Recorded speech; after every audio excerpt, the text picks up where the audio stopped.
l'aigle, les 4 animaux. L'aigle, c'est l'esprit prophétique. C'est l'esprit prophétique. C'est l'esprit qui est en communion avec le ciel. Amen. Et nous devons être des aigles. Alléluia. Amen. Un aigle, quand il a 2 aiglons ou un aiglon, quand il a un fils,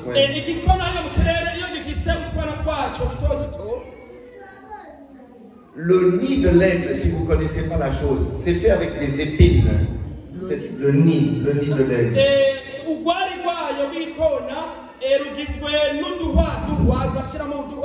Pour que ça reste solidement accroché dans les rochers. Le vent vient, le nid ne bouge pas. La pluie vient, le nid ne bouge pas. C'est la parole de Dieu. Celui qui est fondé sur la parole de Dieu ne bouge pas de tous les côtés. Amen. Amen. Alléluia. Amen. Maintenant, pour rendre la vie confortable au bébé aiglon. Pour rendre la vie confortable au bébé aiglon.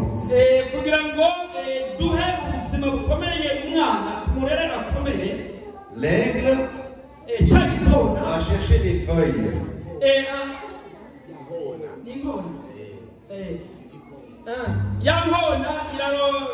Chercher des feuilles, il va chercher des feuilles. Et met au fond du lit, au fond du nid.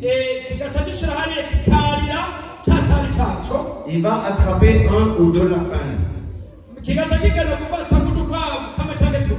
va utiliser la peau pour mettre au fond du nid et autour du nid. Comme ça, l'aiglon ne va pas se blesser.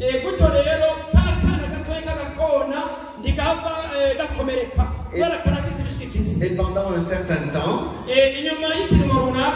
l'aiglon, quand il a faim, il fait bip, bip.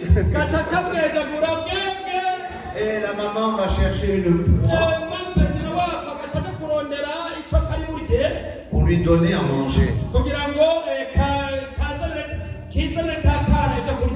Amen. Amen. Alléluia. Amen. Qu'est-ce que ça veut dire? Ça symbolise le bébé spirituel. Le bébé spirituel, il a toujours besoin du pasteur. Pardon? Le bébé spirituel a toujours besoin du pasteur ou de l'ancien.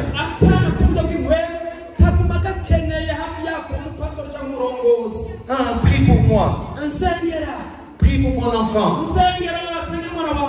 Prie pour ma maladie. Prie, prie. Enseigne-moi, enseigne-moi. Mais il arrive un jour, le bébé aigle a bien grandi et sa mère le met au bord du nid et elle vole au-dessous et lui ordonne saute, saute, vole. Maintenant vous imaginez une falaise de 200 mètres de haut. Et lui, il voit le vide. Et sa maman lui dit de sauter. Au début, il a peur. Mais sa maman lui dit, saute, je t'attrape si tu as de la peine. Et finalement, il saute. Ah, et il voit qu'il peut voler. Et que c'est fantastique, maintenant il peut voler. C'est notre progression spirituelle. Nous ne sommes pas toujours appelés à rester des bébés spirituels. Alléluia. Amen. Alléluia. Amen. Je répète ce que dit Galates 2:20. Il dit, j'ai été crucifié avec Christ. Et si je vis, c'est Christ qui vit en moi. Amen. Amen. Nous ignorons cette simple vérité.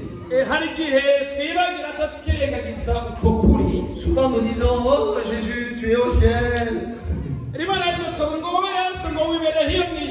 Mais il est aussi sur la terre. Où se trouve Jésus? Dans mon cœur.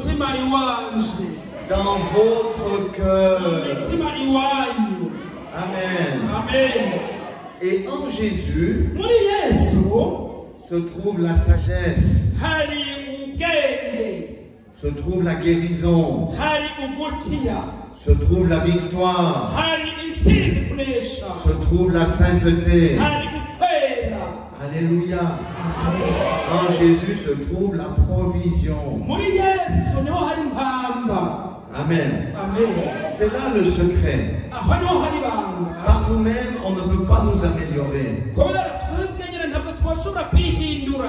C'est pourquoi je vous le dis, et je me le dis aussi, je dois laisser Christ vivre en moi. Amen. Vaincre la chair, c'est laisser Christ vivre en nous.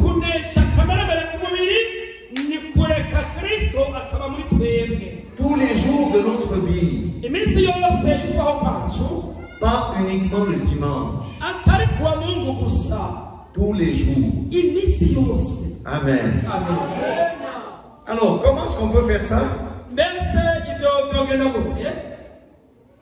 Bon, j'ai vu, il y a aussi des athlètes ici, j'ai vu le long à Bujumbura, il y a beaucoup de gens qui courent le matin, ils font les exercices physiques, ils font la culture physique.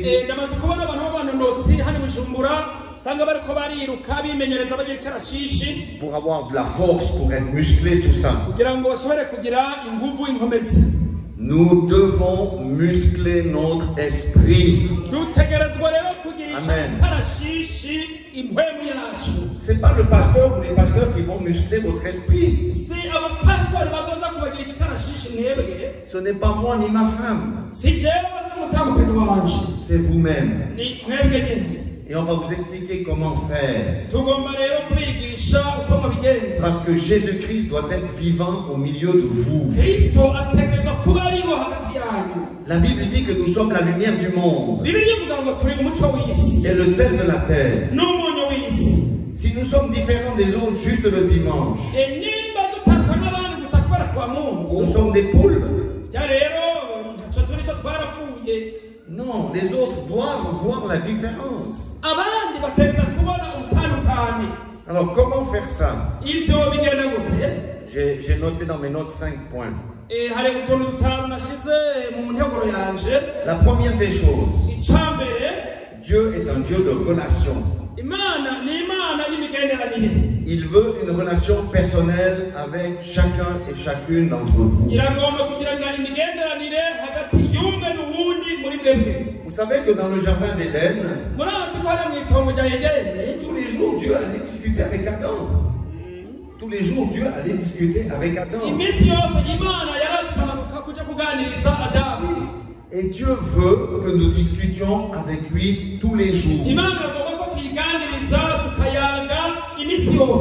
À Dieu, on peut tout lui dire.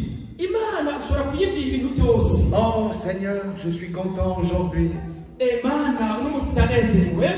Ah, il y a ça qui s'est passé. Merci Seigneur.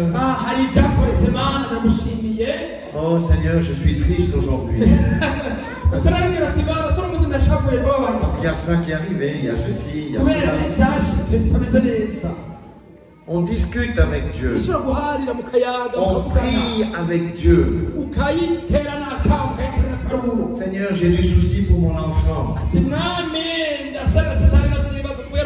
À l'école, ça va pas bien.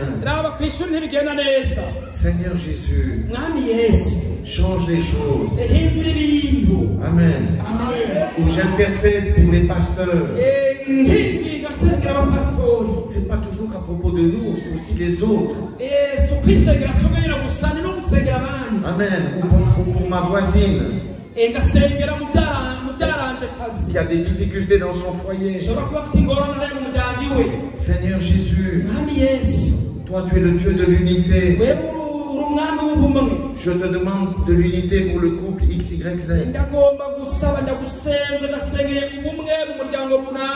Ça, c'est notre relation personnelle tous les jours. Si nous n'avons pas de relation personnelle avec Dieu, nous sommes des poulets. Nous sommes des poulets. Nous sommes des poulets. Le serpent peut venir vous enlever. Le renard peut venir vous manger, le diable peut venir vous manger.